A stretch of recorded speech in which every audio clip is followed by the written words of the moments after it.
Eu sou a doutora Isabel Romani, estou apresentando o programa Saúde em Foco, que eu trago entrevistadores para promover conhecimento sobre saúde e bem-estar. Oi pessoal, estamos novamente aqui no programa Saúde em Foco. Eu sou a doutora Isabel, cirurgiã vascular, e hoje estamos com a nossa querida cardiologista, a doutora Luana, que atende aqui em Mococa há bastante tempo já e veio prestigiar meu programa. Muito obrigada por ter aceitado o convite, Lu. Imagina, obrigada a você pelo convite, é um prazer estar aqui.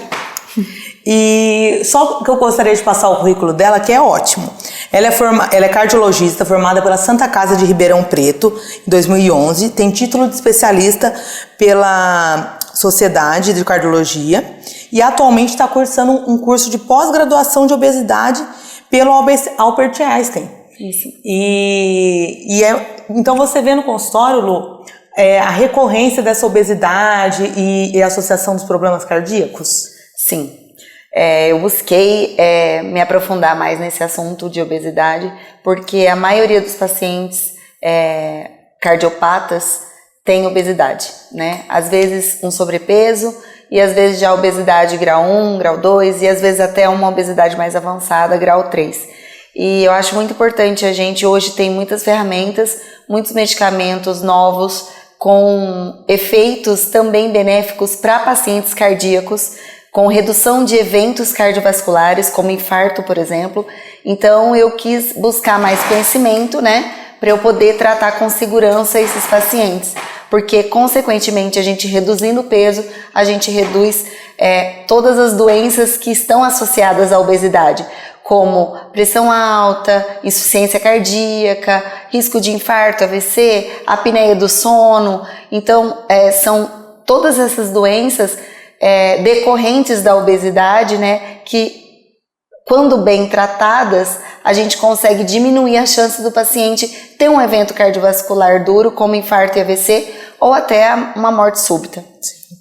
E eu gostaria de saber por que você escolheu a cardiologia, dentre tantas especialidades, você é uma excelente cardiologista, muito bem falada em Mococa, eu mando vários pacientes para a Luana. Sim. E por que você escolheu a cardiologia? Bom, eu escolhi ser cardiologista. Primeiro, eu sabia que eu queria uma área clínica, né? Eu não queria ir para a cirurgia como você foi, porque eu gosto muito do contato com o paciente, essa parte investigativa, né? E a cardio veio, assim, na verdade eu queria ser médica intensivista, a princípio. Porque eu gosto muito de urgência e emergência. Já trabalhei em ambulância, já trabalhei como resgatista em rodovia, já trabalhei em UTIs, porta de sala de emergência também. Então, sempre foi uma coisa que me motivou muito, essa parte da emergência, de salvar as pessoas naquele momento tão delicado, né? Só que aí, para ser intensivista, eu ia ter que fazer muitos plantões, não ia ter essa parte da família mais próximo. Então eu resolvi fazer uma área clínica que pudesse me dar a opção de eu fazer a emergência, que eu tanto amo, e também o consultório. E pela minha surpresa, eu me dei tão bem no consultório. Faz 9 anos, né, que eu tenho consultório aqui em Mococa, 9 anos e meio mais ou menos. E eu nunca tinha trabalhado em consultório, só em ambulatórios de cardiologia, em outros lugares, hospitais, não com consultório particular. E cada dia que passava eu me surpreendia mais e fiquei mais motivada com o retorno dos pacientes e eles também gostando muito do meu atendimento, graças a Deus, uma confiança muito grande. E eu me apaixonei pelo consultório e hoje em dia eu trabalho mais no consultório do que no hospital. Sim. E eu gostaria de saber, Lu, sobre, por exemplo, que quase todas as vezes que você vem, a gente pergunta isso, mas eu acho que é muito importante quais os principais sintomas que a pessoa deve procurar o atendimento médico ou esperar e que dá para esperar ir no seu consultório, né? Quais são as urgências para procurar um pronto atendimento na parte cardiológica? Bom, é importante a gente frisar, isso aí é muito importante, eu falo até com os pacientes durante a consulta e com os familiares, né? As pessoas têm uma ideia que assim, eu tive uma pressão alta, um pico hipertensivo, 16/10, por exemplo, e imediatamente eu preciso procurar o pronto-socorro para poder baixar rapidamente essa pressão, e não é bem assim. Lógico, cada cada patologia vai ter seus sinais de alerta, mas eu vou dar uma generalizada aqui para ficar resumido para vocês entenderem, de uma forma mais simples. Então, dor no peito é um sintoma que não pode ser subestimado em hipótese alguma. Eu falo que do umbigo até a mandíbula, teve alguma dor, um desconforto, até que se prova o contrário, é de origem cardíaca. Então, dor no peito é um sintoma de alerta, né? Falta de ar, então um cansaço intenso, a pessoa de repente começou a ter uma falta de ar, precisa procurar o pronto atendimento o mais rápido possível. Pressão alta, que gere uma dor de cabeça muito intensa, acompanhada de náusea, vômito ou alteração visual, também é um sinal de alerta, precisa procurar logo o pronto atendimento. Perda de força, né, que pode ser um sintoma de AVC. Então, começou, não tô conseguindo pegar as coisas, de um lado começou a ter mais dificuldade para andar, uma tontura muito intensa também, a paralisia facial, né, então, geralmente vem junto, né, a paralisia facial junto com a perda de força no hemicorpo, isso é um sinal de alerta. Então, assim, tudo um desmaio também, né, a perda de consciência súbita, também precisa procurar imediatamente o pronto atendimento. Outros sinais também, palpitação, né, que às vezes há algumas arritmias, tanto quando aumenta a frequência quanto quando diminui, a pessoa pode sentir uma sensação de palpitação. Nem sempre ela está com uma frequência muito alta, às vezes é uma frequência até mais baixa, e aí você tem às vezes acompanhado uma falta de ar, um cansaço para executar suas tarefas simples, né? E aí você também precisa procurar o atendimento. Então, pessoal, esses sintomas que a doutora Luana falou são muito importantes para procurar uma emergência. Mas mesmo na emergência, muitas vezes faz um elétrico ali, tem poucos exames, né? E é liberado e fala, procure um cardiologista. Então não deixem de procurar. Porque muitas vezes vai no pronto-socorro e fala, não, eu tô ótimo. E aí tem uma recorrência e às vezes até pior. Então eu acho que isso é muito importante, né? É importante. Mesmo não tendo nada assim, ter que internar na hora, mas tem que depois investigar. Sim. Porque no consultório ela consegue fazer vários outros exames que no pronto-socorro não tem. É importante assim, descartou algo agudo, algo grave, pode ser que naquele momento não tenha nada muito sério, que precise de uma internação e um cuidado naquele momento, mas depois fazer uma investigação para que não aconteça de novo, para saber o porquê que você teve aquele mal-estar. Com certeza. Né? Pessoal, a conversa aqui está muito interessante e ela estava me explicando que ela tem uma máquina hoje em dia que é para avaliar a apneia do sono. Isso. Eu gostaria que você explicasse um pouco mais para a gente. Então vamos lá. A apneia do sono é uma doença, né? Que se caracteriza por o paciente respirar mais devagar ou parar de respirar durante o sono, né? A apneia do sono é bem prevalente, a gente tem um subdiagnóstico, né? Infelizmente não são todas as pessoas que têm apneia que são diagnosticadas. A apneia do sono, quando não tratada, ela pode aumentar o risco de infarto em até 3 vezes, de AVC também em 3 vezes, e também aumenta muito o risco de morte súbita, além de mau controle da pressão arterial e até arritmias cardíacas. Então, é uma doença que, se não tratada, está intimamente relacionada a doenças cardiovasculares. Por que eu fui buscar esse aparelho? Porque a gente não tinha uma polissonografia disponível em Mococa, né? E com a alta prevalência da apneia e poucos diagnósticos, eu achei por bem trazer esse aparelho, né, que é o Biologix, eu vou mostrar para vocês, para a gente ter um diagnóstico rápido, preciso e que o paciente pode fazer na sua própria casa. Nossa, isso é demais. Né? Existem vários tipos de polissonografia, né, são 4 tipos. Essa que eu tenho no consultório é a polissonografia tipo 4, que é bem simples de fazer, porém ela tem algumas restrições, né? Tem alguns pacientes que não podem fazer e também não dá pra gente dar um diagnóstico, tipo assim, não avalia o sono completamente. A gente não pode falar em insônia, por exemplo, em síndrome de pernas inquietas. É só para avaliar se a pessoa tem apneia ou se ela não tem apneia, certo? Então é um aparelhinho, gente, ó, é o Biologix. Ele vem nessa caixinha. A gente dá as orientações lá no consultório. O paciente ele tem que ter um celular que tenha, que baixe programas, né, aplicativos. Aí a gente faz no próprio celular do paciente. baixa o aplicativo e você vai dormir com esse aparelhinho no dedo, como se fosse um oxímetro. Nossa, gente. Né? Então você vai colocar no dedo, a gente deixa um micropore, né, para poder fixar ele, né? Então a gente tira aqui a fitinha, passa em volta e é só isso. A gente precisa de 4 horas de sono, não precisa ser contínua essas 4 horas. Então, por exemplo, o paciente dormiu, colocou o aparelho, eu quero ir ao banheiro. Vamos supor que ele não consiga ir ao banheiro com o aparelho, né, no dedo. Então ele vai tirar o aparelho, né? Vai ao banheiro, depois ele volta, coloca novamente, passa a fitinha. E se conseguir, pode ir também, não tem problema. Se conseguir, pode ir também, não tem problema. Ele funciona por actimetria, né? Ele pega os movimentos do paciente, ele pega a saturação, que é o principal parâmetro para a gente ver se a pessoa tem apneia ou não, porque quando a pessoa para de respirar, ela diminui a oxigenação, né? Então a saturação de oxigênio vai diminuir. E também ele grava pelo celular o ronco do paciente, né?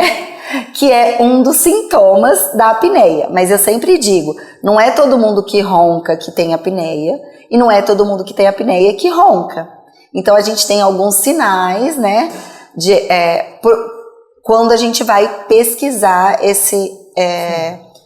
essa doença, né? Como todas as outras, né? A gente faz a anamnese, conversa com o paciente e aí se tem uma chance, existe até um questionário que a gente faz, chama Stop Bang, para poder ver a chance desse paciente ter apneia e aí a gente indica o exame e o mais fantástico é que você faz o exame à noite, de manhã seu laudo está pronto. Nossa, gente, eu achei incrível. Porque assim, o meu pai mesmo já fez uma vez a polissonografia e era aquela época que tinha todos os né? Você tinha que fazer na clínica, todos os eletrodos. E meu pai tem um sono muito leve, ele não conseguia dormir. Então, assim, não deu apneia, apesar de eu saber que tinha. Então, você conseguir dormir na sua cama, na sua casa, e só com isso aqui no dedo, é muito confortável. Então, é incrível. A Luana tinha me falado que ela tinha, eu até falei, traz pro programa, porque eu acho que muitos pacientes vão se interessar. E eu gostaria de saber quais são os sintomas para a pessoa pensar que tem apneia do sono, né? Então, os sintomas são o ronco, né, que é o principal. Se alguma pessoa já percebeu que você para de respirar dormindo, então aquele ronco que você dá aquela ressonada, sabe? É um sinal também. A pessoa ter dificuldade de concentração durante as suas tarefas diárias e ter uma sonolência diurna, um cansaço. Sabe aquela pessoa que parece que está sem energia no dia seguinte? É um sintoma de apneia. A prevalência é maior em homens, né? A gente tem alguns sinais também, quando o paciente tem obesidade a partir de grau 2, que é o IMC, índice de massa corpórea, acima de 35, é um fator preponderante. Se a pessoa trata de pressão alta, também é um fator que conta para a apneia. E se ela tem a circunferência do pescoço maior que 40 centímetros. Então, pegue sua fita métrica, veja se a sua circunferência do pescoço é maior que 40 centímetros, você também tem uma chance de ter apneia. Predisposição à apneia. Tem uma predisposição. E aí, como você falou, o laudo sai no outro dia já, super rapidinho. E aí, dando realmente apneia, aí você já encaminha.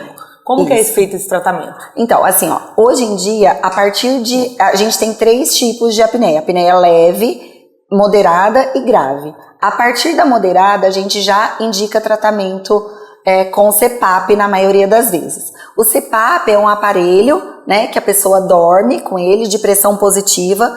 Então, ela usa uma máscara que fica acoplada a um aparelho. Esse aparelho, ele fica todo programado de acordo com o resultado da polissonografia, e aí o fisioterapeuta, que é especialista no sono, que faz os ajustes desse aparelho, que é o CPAP. E aí, lógico, sempre tem todo assim, na primeira vez a pessoa às vezes aluga primeiro o aparelho para ver se ela se adapta, porque não são todas as pessoas que se adaptam ao uso do CPAP, e aí é fantástico. Muitas pessoas falam que muda a vida, sabe? Que conseguem ter uma uma disposição melhor, dormem melhor, né? Às vezes aquela ida ao banheiro à noite, que a pessoa acorda 3 vezes para ir ao banheiro, às vezes ela acorda por conta da apneia e aí ela está de bexiga cheia e vai ao banheiro. Então também é um outro sinal de alerta. Acordar muitas vezes à noite para ir ao banheiro também é outro sinal. Outro tratamento seria um aparelho intraoral. Tem alguns dentistas que são especialistas em medicina, odontologia do sono. Então, é um aparelho que faz um avanço e aí desobstrui a via aérea e a pessoa consegue respirar melhor. Então, é um outro tipo. Mas, na grande maioria das vezes, é mesmo o CPAP. Em alguns casos em especial, às vezes a pessoa tem algum defeito anatômico, tipo queixo mais para dentro, ou algum desvio de septo importante, ou amígdala muito grande. Aí vai ser mais um caso cirúrgico. Aí a gente encaminha para o otorrinolaringologista para fazer essa avaliação e às vezes com a cirurgia resolve o problema da apneia e a pessoa não precisa usar o aparelho. Sim. Mas aí cada caso é um Tem caso. que ser investigado. E uma coisa importante também para falar que quando a gente institui o tratamento, se a gente não tratar da apneia grave, aumenta 70% a chance da pessoa ter uma morte súbita. Nossa, gente. E em 40% a chance da pessoa ter um infarto ou um AVC. Então, às vezes, o pessoal que morre dormindo, muitas vezes pode ser a apneia. Pode ser a apneia. A pessoa não tem o diagnóstico. E a pessoa não tem nem o diagnóstico. Então, assim, é muito importante, além do diagnóstico, aderir ao tratamento, porque isso reduz mortalidade, reduz infarto, reduz AVC, consegue um controle melhor da pressão, inclusive para o emagrecimento. Porque pessoas que têm obesidade e têm apneia associada, existe uma desregulação hormonal, né? E a resistência insulínica piora e isso dificulta o emagrecimento da pessoa. Nossa, hoje nós tivemos uma aula aqui com a Luana, né? Imagina. Você vê que eu quase não falei porque ela arrasa muito. E eu mesmo, apesar de ser médica, eu falei, eu não sabia que a apneia era tão assim importante em relação à parte cardiológica. Sim. Então, foi muito interessante. Eu pedi até para ela trazer o aparelhinho para vocês entenderem que hoje em dia já tem um método bem mais fácil e eficaz. Tem ótimas... a Luana está super especializada nisso, já prescreveu o CPAP para várias pacientes minhas, por isso que até que eu fiquei sabendo que você tinha um aparelhinho, elas me falaram. E doutora, minha vida é outra, porque eu fico secando os vasinhos, elas me contam tudo. Minha vida é outra, nossa doutora, agora eu sou ativa, eu consigo ir na academia, então assim, muda a qualidade de vida do paciente. Então as mulheres que veem mais os homens dormindo, que a maioria é homem, vê ele com falta de ar, paradinho, então não deixe de marcar uma consulta, avaliar, porque você está na verdade dando qualidade de vida para o seu marido. Sim, né? Com certeza. Então é muito interessante, com certeza eu gostaria de agradecer a sua vinda aqui, com certeza virá mais vezes. Da próxima vez a gente vai falar mais de infarto, AVC, que é o que ela está mais acostumada, mas eu acho que a apneia foi um tema muito interessante que ela trouxe para a Mococa, está sendo muito bem difundido, então eu gostaria de trazer um tema diferente, né, do que ela está acostumada.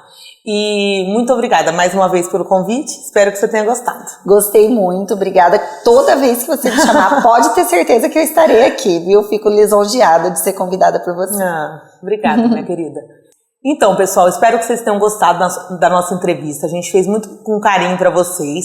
Sigam o nosso Instagram, tanto o meu quanto da doutora Luana, vai estar escrito aí na TV. E a gente dá várias dicas de vídeos rápidos, tudo. Então é importante isso daí a gente receber conhecimento, né? Não só ver TikTok e tudo mais, mas o conhecimento é muito importante, tá certo? Até o próximo Saúde em Foco.